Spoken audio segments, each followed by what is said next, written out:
अस्सलाम वालेकुम everyone, hope you all are fine. Welcome back to my channel. तो आज हमने ग्रामर का पार्ट नंबर 3 करना है।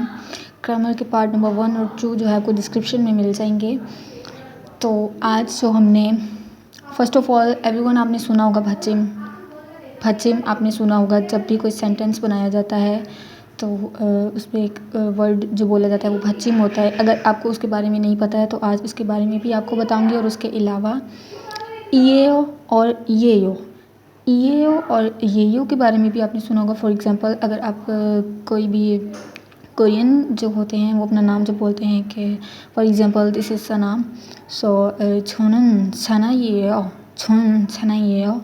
तो येयो और येयो इसका मतलब होता है कि दिस इज़ इंग्लिश में जैसे दिस इज़ जो वर्ड्स यूज़ होते हैं तो येयो और ईएओ ये कोरियन में as a this is use होते हैं। तो इनके यूजेस कैसे हैं और इसको कैसे यूज़ करना है। फर्स्ट ऑफ ऑल भचिम क्या होता है। भचिम होता है the ending consonants of the last syllable. Last syllable means के जो आपको मैंने ब्लॉक सिखाए थे, सिलेबल जो ब्लॉक बनते हैं उनका जो लास्ट जो ब्लॉक होता है उसमें आपने भचिम देखना है। भचिम आपको कैसे पता चलेगा, उसके लास्ट में अगर एंडिंग कॉन्सोनेंट से हो रही है, फाइनल कॉन्सोनेंट से, उसको भचिम बोला जाएगा। फॉर एग्जांपल के लिए बीटीएस के फॉर एग्जांपल किम सोक जिन का अगर यूज़ किया जाए नेम का जिन, जैसे कि आपने देखा है JIN जिन, इसके लास्ट में देखें ये एंड कर रहा है एक कॉन्सोनेंट से, नियन एक कॉन्सोनेंट्स है। तो इसका क्या मतलब है कि ये इसमें भचिम है। समझ आ रही है आपको। अगर कोई वर्ड किसी कॉन्सोनेंट से एंड करता है तो उसको भचिम बोला जाता है। अगर आपने सेंटेंस बनाने के लिए यूज़ करना है तो उसमें भचिम देखना है तो आप ऐसे देखेंगे अगर कोई भी वर्ड जो है वो एंड कर रहा है कॉन्सोनेंट से, जैसे यहाँ चिन जो है वो एंड कर रहा है कॉन्सोनेंट से, अब इसके साथ अटैच क्या करना है, ईएओ या फिर येओ। बेसिकली जो भचिम के साथ जो वर्ड एंड करता है उसके साथ आपने ईएओ ऐड करना है। छिन ईएओ, छिन ईएओ।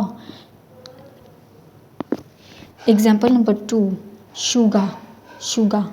इसके लास्ट में आप देखें आ, ये वावल है, एंड कर रहा है वावल के साथ, तो यहाँ कोई भी भचिम नहीं है। अगर कोई भी वर्ड वावल से एंड करता है तो उसमें भचिम नहीं होता है, और अगर भचिम ना हो तो उसके साथ हमने हमेशा ये लगाना है। शुगा ये हो, क्योंकि यहाँ कोई भचिम नहीं है इसलिए हमने ये यूज़ किया। तो आपको समझ आई। अगर एक और एग्जांपल हम देखते हैं,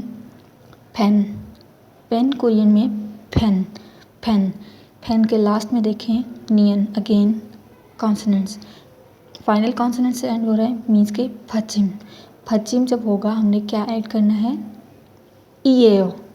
भचिम एंड में अगर भचिम आ जाए तो ईएओ, पेन ईएओ means it's a pen. Another example ओप्पा वर्ड तो कोरियन में सबने सुना होगा।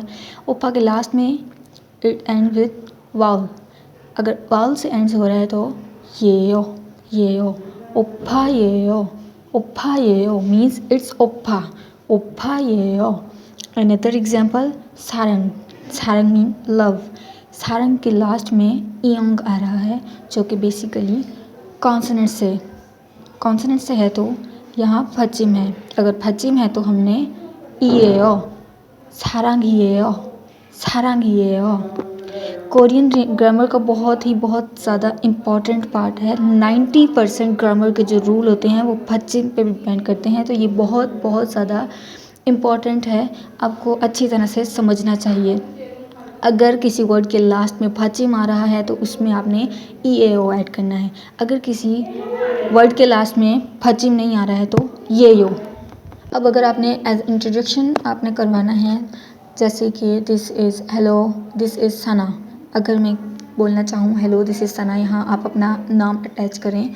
Hello this is dash someone, आप अपना नाम अटैच करें। हेलो 안녕하세요 저는 सना예요, 안녕하세요 저는 सना예요।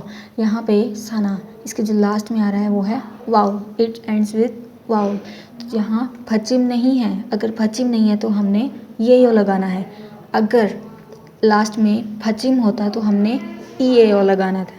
तो उम्मीद है आपको अच्छी तरह से समझ आ गई होगी। कोई भी नाउन अगर एंड करता है फचिम से तो उस पर ई ए ओ, अगर फचिम पे एंड नहीं कर रहा है तो ये ओ।